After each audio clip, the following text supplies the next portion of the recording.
Bapa di surga, kembali kami ucap syukur buat malam hari yang luar biasa ini. Kami percaya Engkau ada di tengah-tengah kami, sehingga kami boleh menikmati hadirat Tuhan yang luar biasa melalui puji-pujian, melalui kesaksian yang pada intinya Tuhan yang kami sembah adalah Tuhan yang hidup, Tuhan yang penuh dengan kuasa. Tuhan, sebentar kami akan mendengar sebagian kebenaran firman-Mu. Kami perlu pertolongan yang daripada Tuhan. Biarlah urapan dari Tuhan turun buat setiap kami, sehingga firman Tuhan yang kami dengar di malam hari ini, sungguh Tuhan memberkati kehidupan kami. Terima kasih Tuhan, hanya di dalam nama Tuhan Yesus, kami telah berdoa ucap syukur, haleluya, amin. Ya, terima kasih Beliau. Terima kasih juga untuk MC, khusus juga untuk Pak Don yang 1 minggu kemarin mengundang saya untuk boleh ada di tengah-tengah Bapak Saudara, orang-orang yang luar biasa. Buat saya, terima kasih Pak Freddy, terima kasih sudah memberkati.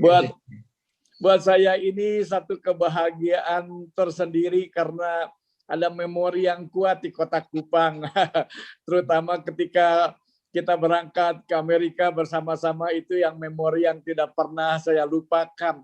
Dan saya boleh melihat bagaimana pada waktu di Denver, waktu itu Pak Don untuk tawarkan diri, boleh nggak saya nggak ikut tur karena badan saya kurang enak badan. Saya bilang nggak apa-apa, silakan. Tapi rencana Tuhan tuh hebat, luar biasa. Ternyata hotel itu, kamar itu full. Tidak ada lagi untuk bisa berbanyak. Oke lah, kata Pak Don, kalau memang kamar itu full, tidak ada lagi kamar kosong, saya harus berangkat. Dan puji Tuhan, di dalam perjalanan kita juga bisa melihat bagaimana Pak Doni itu punya semangat yang luar biasa, sehingga tidak mengurangi sukacita kita bisa boleh berjalan bersama-sama, menikmati berkat yang daripada Tuhan. Itu memori yang tidak pernah saya lupakan.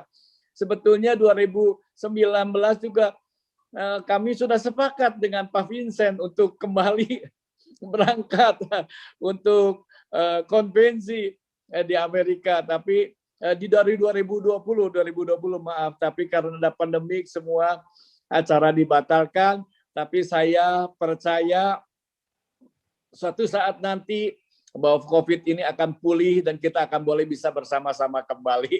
Apakah Pak Don yang teman-teman ke Bandung, atau saya ke Kupang, atau kita sama-sama ke Amerika kembali. Ya, terima kasih Pak Don semua, Pak Hengki senior saya, dan Pak Vincent juga, 2 MVP, satu kebanggaan, satu kebahagiaan, ada 2 MVP juga hadir malam hari ini bersama-sama dengan kita semua. Terima kasih.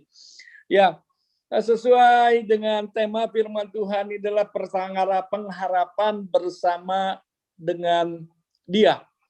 Saya yakin dan percaya kalau kata-kata harap, berharap, pengharapan, harap-harap, cemas, itu kata-kata yang tidak asing, yang kita lewati di dalam kehidupan kita. Dari kecil saya punya pengharapan, berharap nanti kalau menjelang remaja saya bisa berharap punya pacar yang cantik, yang baik. Nah, itu namanya pengharapan. Setelah menjelang dewasa, pengharapannya, berharapnya berbeda. Saya berharap punya istri yang baik, punya anak, punya cucu yang sehat. Nah, itu satu pengharapan, satu harapan. Menjelang lanjut usia, ada harapan lagi yang lain. Saya berharap di mana Tuhan kasih saya umur panjang. Tuhan, saya berharap Tuhan bisa terus ada bersama-sama di dalam pelayanan di Wadah Full Gospel. Itu harapan saya, dan saya boleh bisa melihat cucu-cucu saya sampai bisa menikah. Harapan saya bisa boleh melihat buyut. Buyut itu harapan saya. Sesungguhnya kalau kita pelajari di dalam iman orang percaya, sebetulnya hanya ada 2 kata yang Tuhan Yesus ajarkan. Hanya ada pengharapan dan berharap. nggak ada yang namanya harap-harap cemas tuh nggak ada. Kalau iman orang percaya itu hanya berharap dan pengharapan. Tidak ada yang namanya putus harapan, tidak ada. Iman orang percaya hanya dua, berharap dan pengharapan. Lalu pengharapan itu apa? Kalau pengharapan, kalau Bapak Ibu Saudara baca di Kamus Bahasa Indonesia, pengharapan adalah satu keinginan yang pasti terjadi. Jadi kalau pengharapan itu adalah satu keinginan yang pasti terjadi, dan itu pasti terjadi. Itu pengharapan. Berbeda sedikit dengan berharap. Kalau berharap itu bisa saja harapan kita tidak terjadi. Bisa pun terjadi, itu berharap.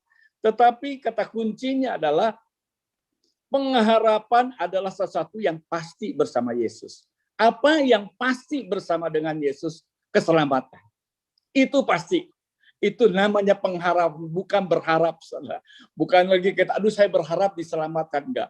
Kalau pengharapan bersama Yesus, keselamatan itu adalah pengharapan, bukan berharap. Sesuatu yang pasti.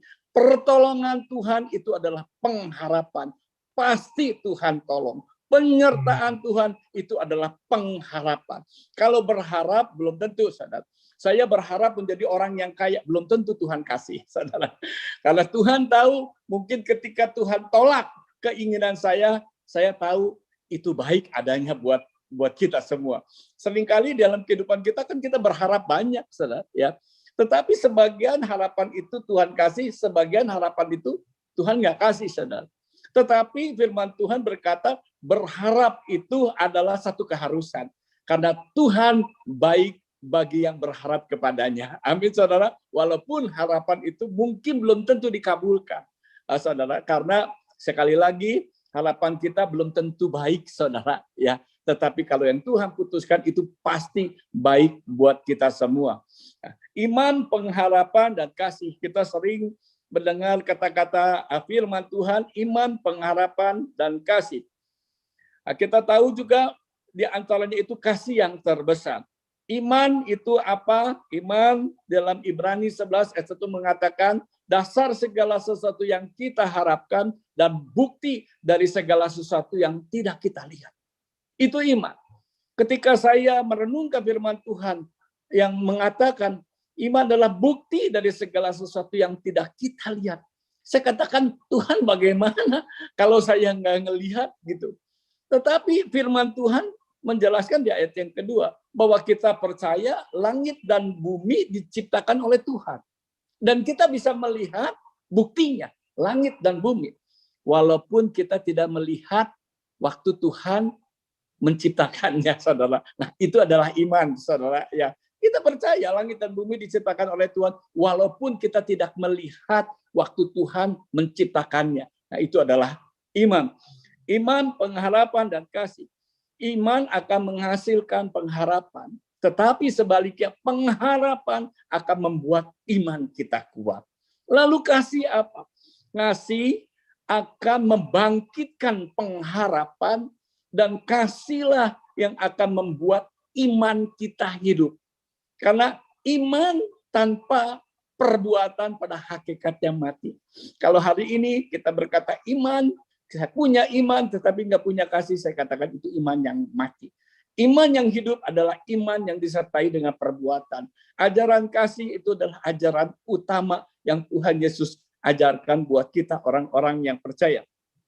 Hari ini kita akan bahas cukup banyak tentang pengharapan.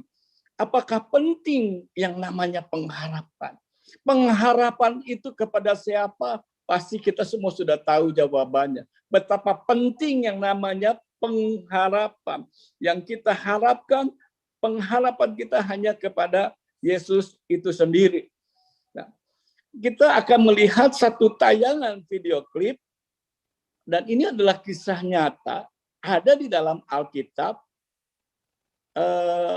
di mana tertulis juga di dalam Injil Yohanes pasal yang kelima ayat ke-1 dengan ayat yang ke-9. Tapi sebelum kita baca firman Tuhan, kita akan boleh melihat tayangan video klip selama 2 menit. Nah, bisa operator untuk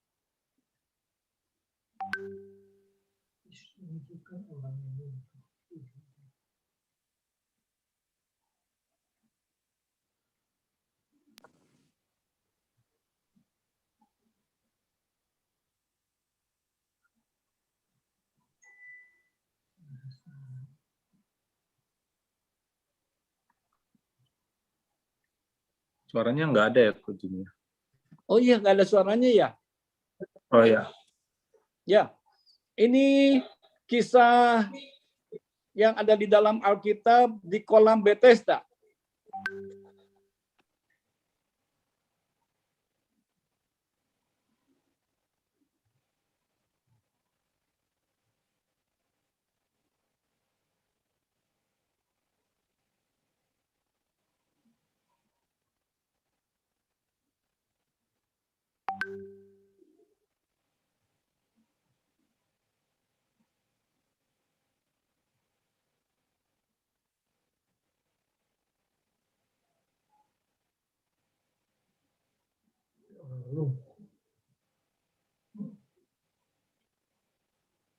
Ada seorang lumpuh yang selama 38 tahun dia menderita sakit.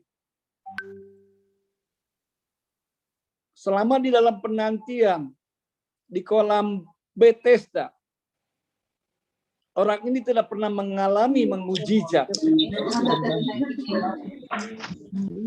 Sampai pada waktunya dia bertemu dengan sumber mukjizat itu sendiri, yaitu Yesus.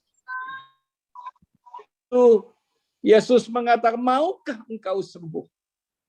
Dia katakan mau. Hanya ketika itu, ketika saya akan turun, orang terlebih dahulu memasuk kolam. Sehingga tidak ada kesempatan orang itu untuk ke kolam itu terlebih dahulu. Tapi Yesus mengatakan, angkatlah tilammu dan berjalanlah. Kita akan baca firman yang tertulisnya di dalam Injil Yohanes pasal yang ke-5 ayat 1 dengan ayat yang ke-9. Saya akan bacakan untuk Bapak Ibu Saudara Injil Yohanes pasal yang ke-5 ayat 1 sampai dengan ayat yang ke-9. Penyembuhan pada hari Sabat di kolam Bethesda. Sesudah itu ada hari raya orang Yahudi dan Yesus berangkat ke Yerusalem. Di Yerusalem dekat pintu gerbang domba ada sebuah kolam yang dalam bahasa Ibrani disebut Bethesda. Ada 5 serambinya. Dan di serambi-serambi itu berbaring sejumlah besar orang sakit, orang-orang buta, orang-orang timpang, dan orang-orang lumpuh, yang menantikan goncangan air kolam itu. Sebab sewaktu-waktu itu turun malaikat Tuhan ke kolam itu dan menggoncangkan air itu. Barang siapa yang terdahulu masuk ke dalamnya sesudah goncangan air itu menjadi sembuh, apapun juga penyakitnya. Di situ ada seorang yang sudah 38 tahun lamanya sakit. Ketika Yesus melihat orang itu berbaring di situ dan karena ia tahu bahwa ia telah lama dalam keadaan itu, berkatalah kepadanya, maukah engkau sembuh? Jawab orang sakit itu kepadanya, Tuhan, tidak ada orang yang menurunkan aku ke dalam kolam itu apabila airnya mulai goncang. Dan sementara aku menuju kolam itu, orang lain sudah turun mendahului aku. Kata Yesus kepadanya, bangunlah, angkatlah tilammu dan berjalanlah. Dan pada saat itu juga sembuhlah orang itu, lalu ia mengangkat tilamnya dan berjalan. Tetapi hari itu hari Sabat. Bapak Saudara, dari kisah yang baru kita baca, saya pastikan kisah ini bukan dongeng. Ini adalah satu kejadian yang betul-betul terjadi, yang ditulis, tercatat di dalam Alkitab.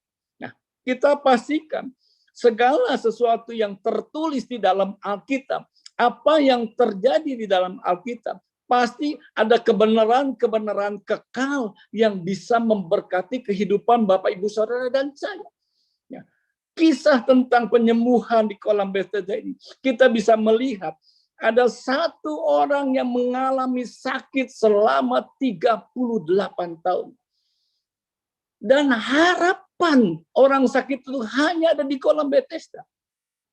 Saya yakin dan percaya, kalau ada tempat lain yang menjanjikan pengharapan tentang kesembuhan, mungkin orang itu sudah berpindah tempat.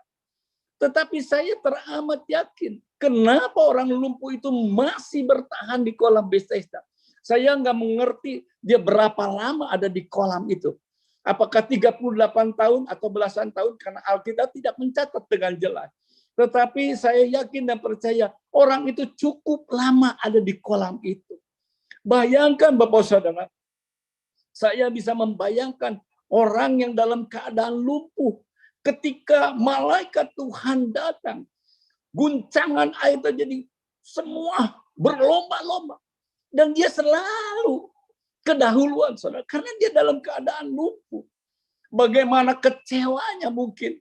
Begitu setelah sekian lama dia menunggu guncangan air. Begitu air guncang, tiba-tiba semua turun. Dan yang dahulu itu yang disembuhkan. Kita juga bisa membayangkan. Di situ banyak-banyak tanda kutip orang-orang yang egois, saudara. Yang penting gua sembuh. Boro-boro mau perhatiin orang lain. Berlomba-lomba untuk menemukan untuk dirinya sendiri. Nah, kita bisa membayangkan keadaan orang lumpuh itu. Mungkin ada orang yang berkata, buat apa kamu di situ? Toh selama bertahun-tahun juga kamu kedahuluan sama orang lain. Karena posisi kamu lumpuh mungkin seperti itu. Tetapi dari kisah orang lumpuh ini satu pelajaran yang saya bisa dapatkan. Kenapa orang lumpuh itu tetap ada di dalam kubur? Karena disitulah satu-satunya harapan bagaimana dia boleh disembuhkan. Walaupun harapan itu makin lama makin kecil, saudara. Ya, semakin lama semakin kecil karena mungkin bertahun-tahun. Tetapi saya berani katakan orang itu tetap bertahan di kolam Bethesda karena masih ada pengharapan. Walaupun itu hanya satu titik. Kita tahu dari kisah ini bagaimana pengharapan yang dia miliki. Saudara. Dia akhirnya berjumpa dengan Yesus, sumber dari mujizatnya itu. Saudara. Bayangkan kalau orang itu sudah tidak lagi punya pengharapan, dia tinggalkan tempat itu, saudara. Ya, mungkin dengan meninggalkan cemoohan dari orang-orang, orang itu nggak akan pernah mengalami namanya kesembuhan dari Yesus itu sendiri. Artinya yang saya petik apa? Dari pengharapan itulah, saudara. Ya, pengharapan kepada Yesus itulah sehingga orang itu mendapatkan mujizat. Lalu bagaimana dengan saya? Saya kesaksian hidup saya. Kalau sekarang saya dongeng terasa manis. Waktu mengalaminya terasa pahit. Berapa kali saya diguncang dalam ekonomi. Tadi Pak Don juga bersaksi.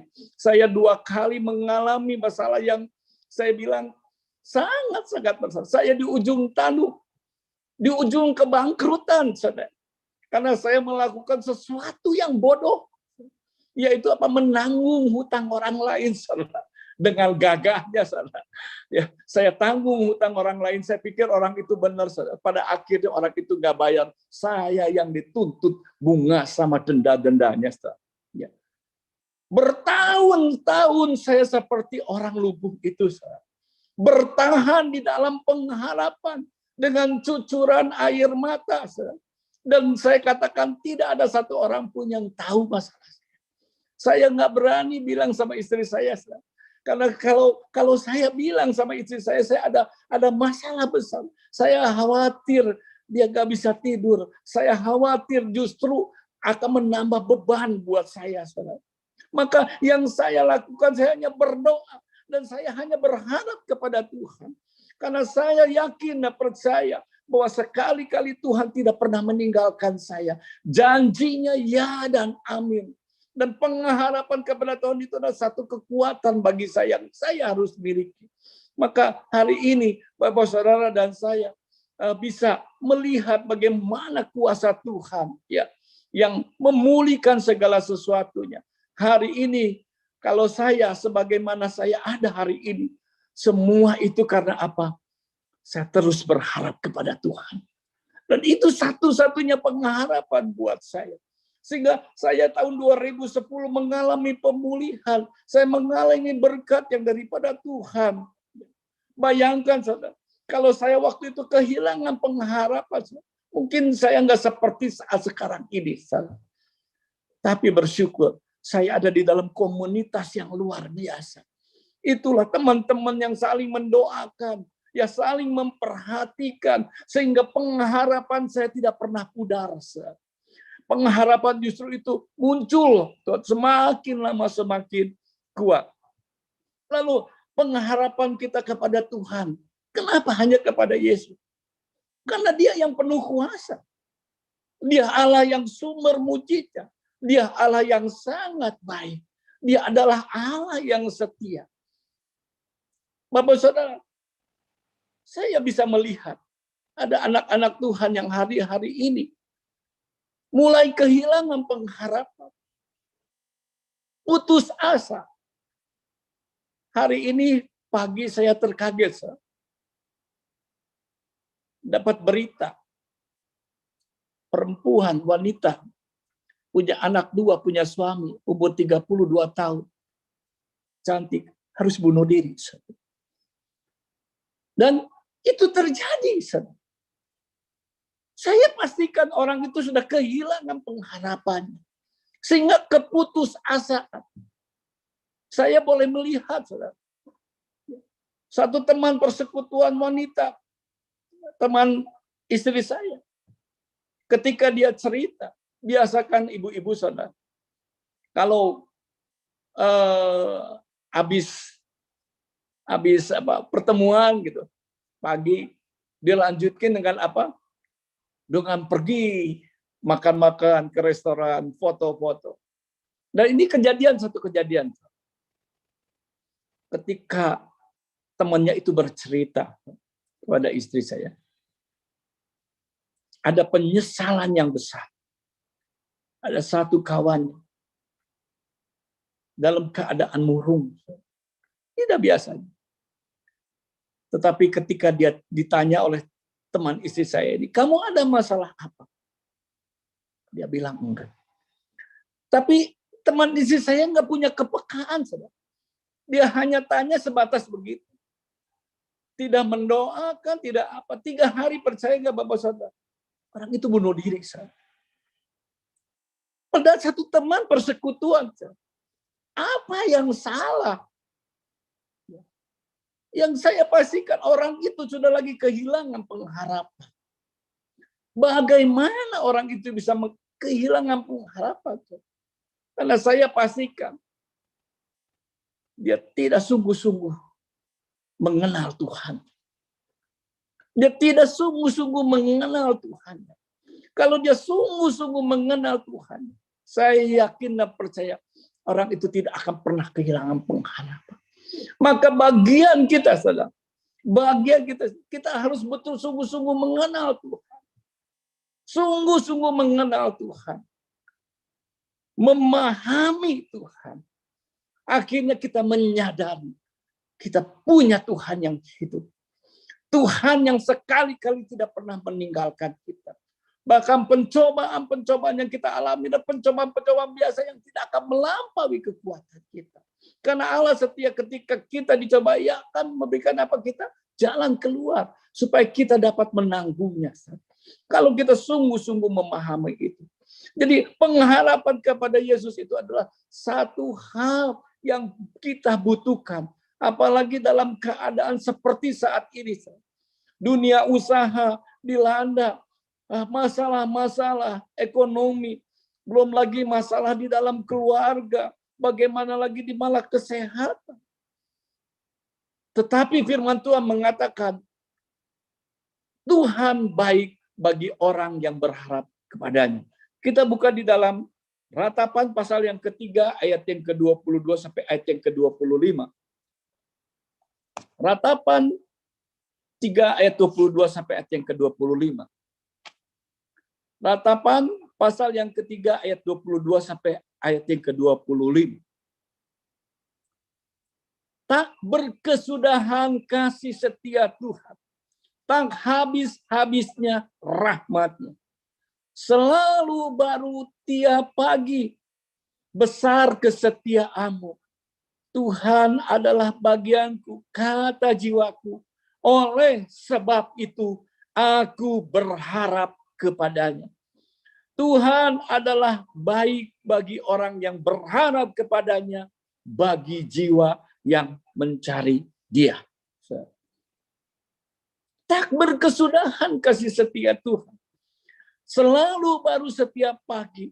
Dan Tuhan adalah bagian dari jiwaku. Oleh sebab itu aku berharap kepadanya. Dan firman Tuhan katakan, Tuhan baik berharap. Tuhan baik bagi orang yang berharap kepadanya.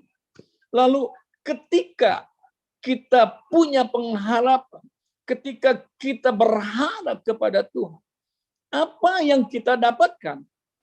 Apa yang kita dapatkan? Ketika kita berharap kepada Tuhan, dipastikan di situ ada kekuatan yang kita miliki. Tuhan tidak pernah menjanjikan hidup kita tidak ada masalah. Tetapi yang Tuhan janjikan apa? Ia akan memberikan kita jalan keluar. Yang Tuhan janjikan apa? Tuhan akan memberikan kita kekuatan. Memberikan kita kekuatan. Sehingga ketika badai itu datang, kita seperti burung Raja Wali yang naik terbang tinggi, mengatasi badai itu sendiri. Karena firman Tuhan dikatakan di dalam Ibrani, pasal yang ke-6 ayat yang 9. Pengharapan adalah sauh yang kuat dan aman bagi jiwa kita yang telah dilabuhkan sampai ke belakang tabir. Jadi pengharapan adalah sauh yang kuat dan aman bagi jiwa kita yang telah dilabuhkan sampai ke belakang tabir. Sauh itu sama seperti kapal ketika berlabuh di tepi pantai, sauh itu adalah jangkar. Supaya memastikan kapal itu tidak terseret ombak ke laut lepas, maka ketika kapal itu berlabuh, jangkar itu diturunkan dan kapal itu tetap berdiri ada di posisinya, saudara. Pengharapan itulah seperti itu. Pengharapan kepada Tuhan itu adalah membuat sauh kehidupan kita tetap aman dan kuat. Senantiasa ada di dalam perlindungan Tuhan. Orang yang tidak punya pengharapan sama seperti sebuah layang-layang yang putus. Dia akan terbawa angin. Kalau angin itu ke timur, dia akan bawa ke timur. Ke barat, dia ke barat. Seperti itu.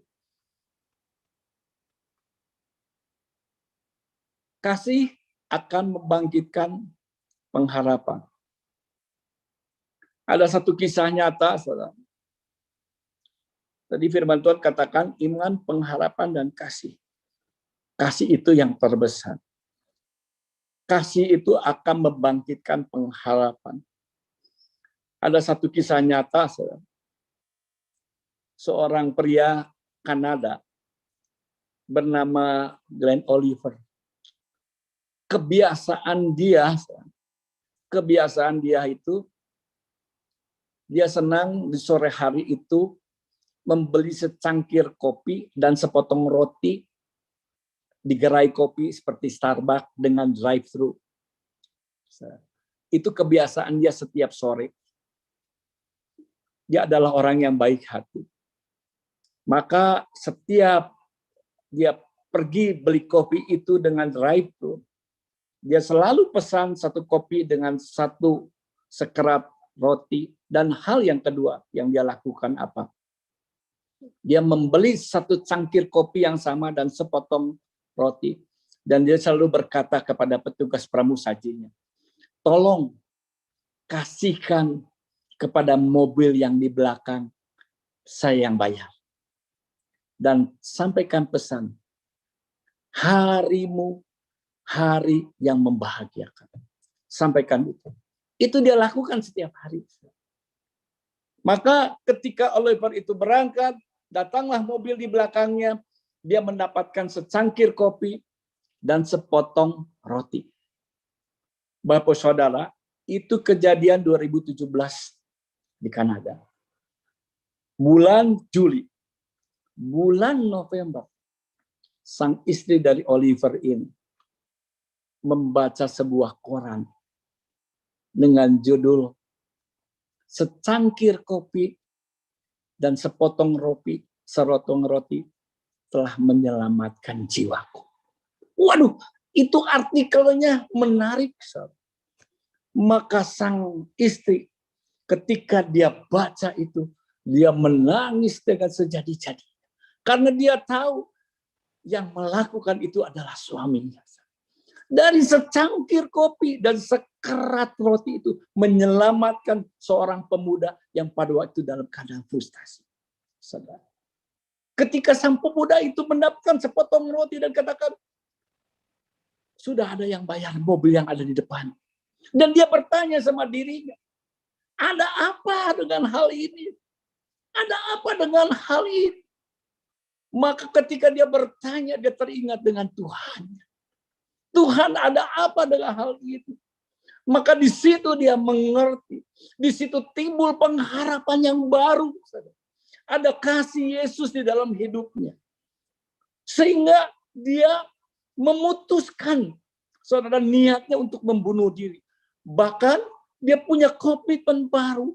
Waktu hidup ini harus diisi dengan hal-hal yang baik. Saudara.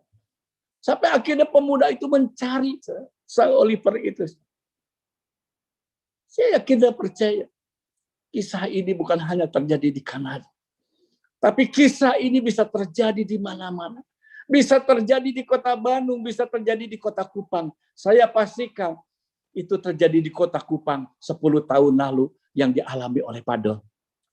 Bayangkan, Padon dalam keadaan terpuruk, saudara. Ya, ada kasih seorang sahabat yang memberikan support, saudara. Ya, memberikan semangat di situ. Padon ada pengharapan baru kepada Tuhan. Coba bayangkan, seorang sahabat itu bukan seorang sahabat, tapi seorang musuh. Ya, mungkin dia akan berkata kasar, kamu bayar hutang, kamu apa? Akan membuat situasi yang berbeda. Hari ini, saudara, terlalu cukup banyak orang yang butuh pengharapan dari kita. Dengan apa? Dengan kasih yang kita miliki. Ya. Dengan kita berbuat kasih, saya pastikan itu akan membangkitkan pengharapan orang kepada Yesus. Ya. Sehingga orang itu dapat diselamatkan. Banyak hal yang kita bisa perbuat di hari-hari terakhir ini. Di luar sana kita bisa melihat banyak orang mengalami kesusahan di dalam pandemik ini. Sekali lagi, kasih Yesus akan membangkitkan pengharapan. Pengharapan orang itu kepada Yesus adalah pengharapan yang tidak pernah mengecewakan. Saudara, pengharapan itu sahu yang kuat dan aman. Dan itu juga dibutuhkan bukan hanya untuk kita, tapi juga untuk orang-orang di luar sana. Itu adalah bagian dari kita. Kita bersyukur, saya bisa melihat bukan satu kebetulan. Hari ini saya nyambung semua dengan kesaksian-kesaksian dari Padon. Kita juga bisa melihat bagaimana 2 orang yang bersaksi, yang terus berdoa kepada Tuhan. Karena saya percaya di dalam doa itu ada harapan kepada Tuhan. Betul. Kalau orang itu tidak punya pengharapan, dia tidak akan pernah berdoa. Tapi di dalam doa itu ada pengharapan, ada juru selamat, Allah yang hidup, yang sekali-kali tidak pernah meninggalkan kita. Jadi Bapak Saudara, jangan pernah kita kehilangan pengharapan. Bangkitkan pengharapan itu kepada orang-orang yang di sekitar kita. Sehingga orang itu juga boleh menikmati janji-janji Tuhan. Seperti orang yang lumpuh yang disembuhkan. Firman Tuhan cukup sampai di sini, bisa jadi berkat buat kita semua. Kita tundukkan kepala kita berdoa. Bapa di surga, kembali kami ucap syukur buat malam hari ini. Kami percaya Tuhan, kami sudah mendengarkan firman Tuhan, dan kami percaya firman Tuhan tidak akan kembali dengan sia-sia. Tapi firman Tuhan akan bertumbuh lebat di dalam kehidupan kami, 30, 60, bahkan 100 kali lipat kali ganda. Kami boleh menghasilkan buah kebaikan Tuhan. Terima kasih, kami juga berdoa, firman Tuhan tidak kembali dengan sia-sia, tapi tertanam betul di dalam hati dan kehidupan kami. Mampukan kami Roh Kudus untuk menjadi pelaku-pelaku firman. Di dalam nama Tuhan Yesus, kami telah berdoa ucap syukur. Haleluya. Amin.